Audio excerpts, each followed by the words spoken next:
when I was about 15 years old. I went to this summer camp and met her.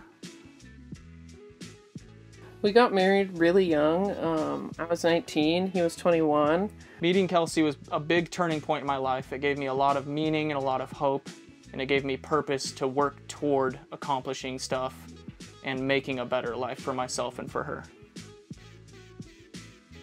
Having two big dogs, we wanted to have a little bit more space.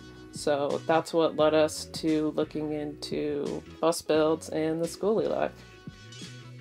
Hi, I'm Christian. I'm Kelsey. Let's take a tour.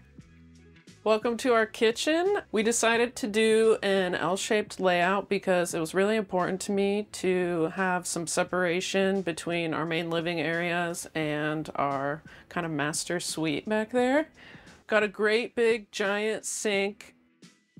When we're in what I like to call driving mode, we fill this up with stuff, put the cutting board and the drying rack on top, and then we stack stuff on there as well so it's not sliding around. Underneath is where we store all of our cleaning supplies as well as our trash can.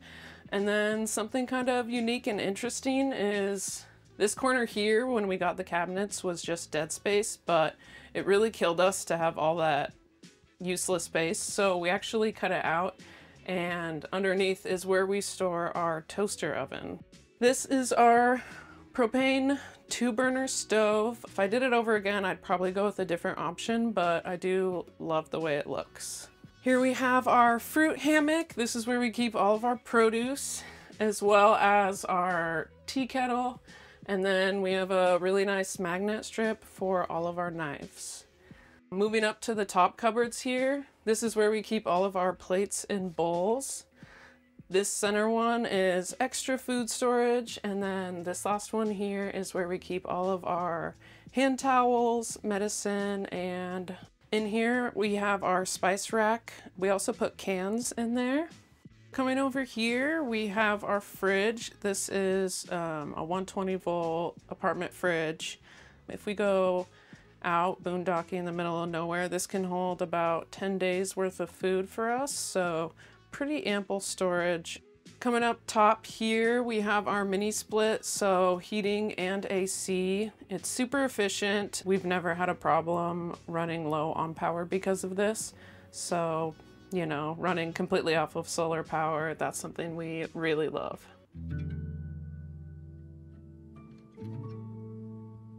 So we have 2,000 watts of solar on the roof. We've got 300 amp hours of lithium. Everything's running off of a 24 volt system. We've got 120 going all throughout the bus, outlets all over, 12 volt for the lights and the diesel heater and stuff like that. Everything is powered by Victron. It's been really perfect, haven't had any issues with it whatsoever. You never know your true demand until you're actually living on the road. So do your research, go a little bit bigger than you think you need, and you'll be comfortable.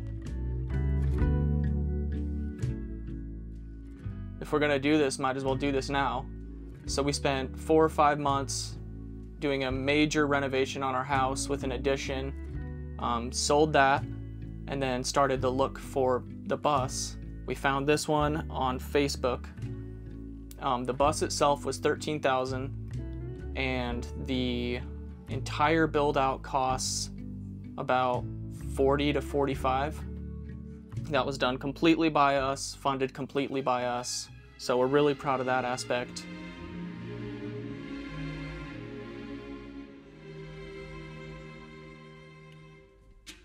So this is our bathroom.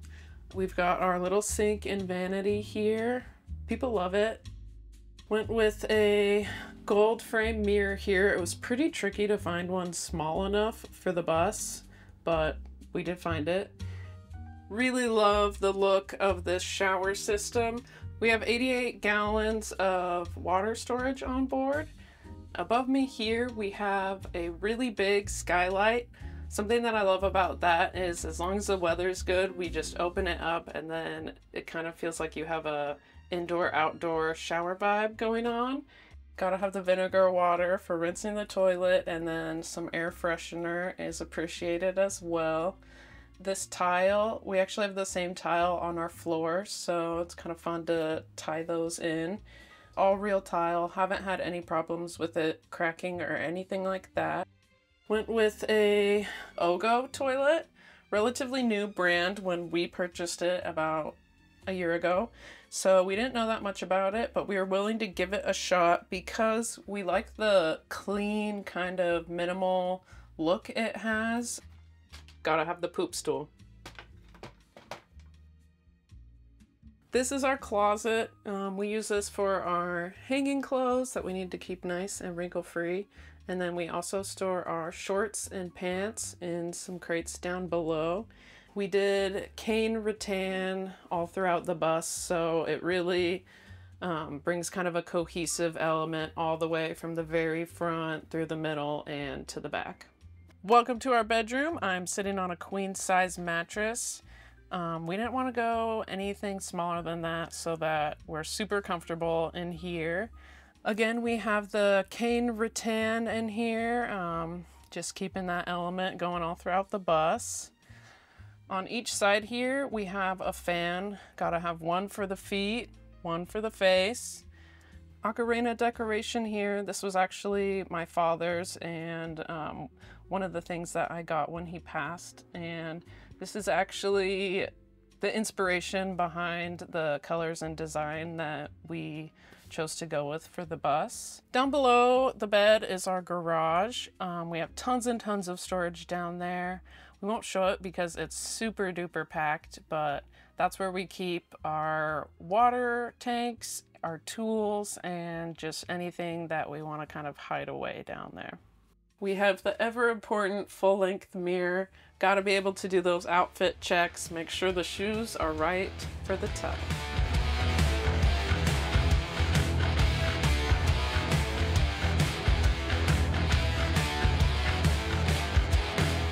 This is actually a wheel well. So if you looked underneath this, I actually took and cut a corner of the wheel well off and welded it back flat. When doing that, you really need to measure out and calculate your distance for suspension and bump stops so that your tire's not going to interfere with that. Luckily on this bus, we had plenty of room. So we did that on this one, and back in the bathroom, that is a wheel well as well, lower down 5 or 6 inches. Welcome to our living room. So when we were building our bus, one thing we really wanted to take into account is comfort. So on this side, we've got a couch that's on 2 500-pound drawer sliders. So that slides out. We can shuffle some cushions around and make it into what we call cinema mode. So throughout watching the tiny home tours for building our bus, I saw one big regret from people that didn't have a dinette is that they wish they did have one. So I heeded that advice and made a dinette.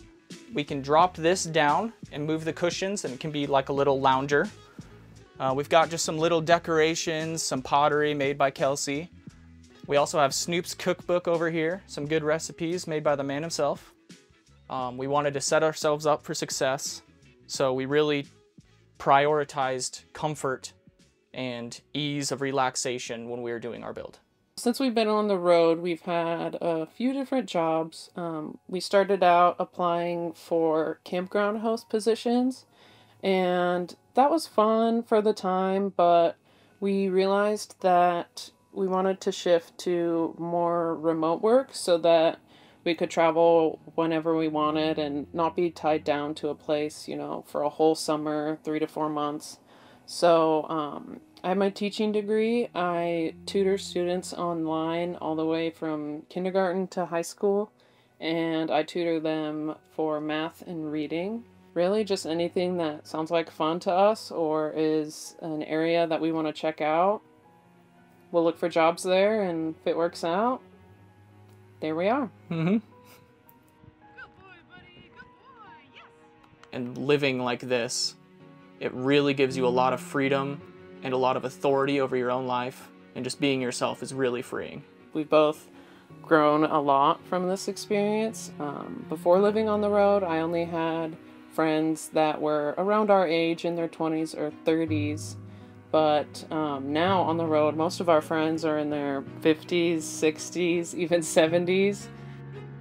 Getting out of your hometown can really break you out of some repetitive thought loops and some just stagnant mental states.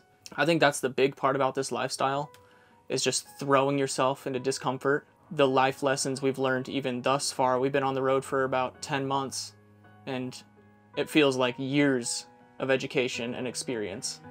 It can really help you just move on. Thanks so much for watching, you guys. If you want to follow along on our journey, you can follow us on Instagram at Boneyard Bums.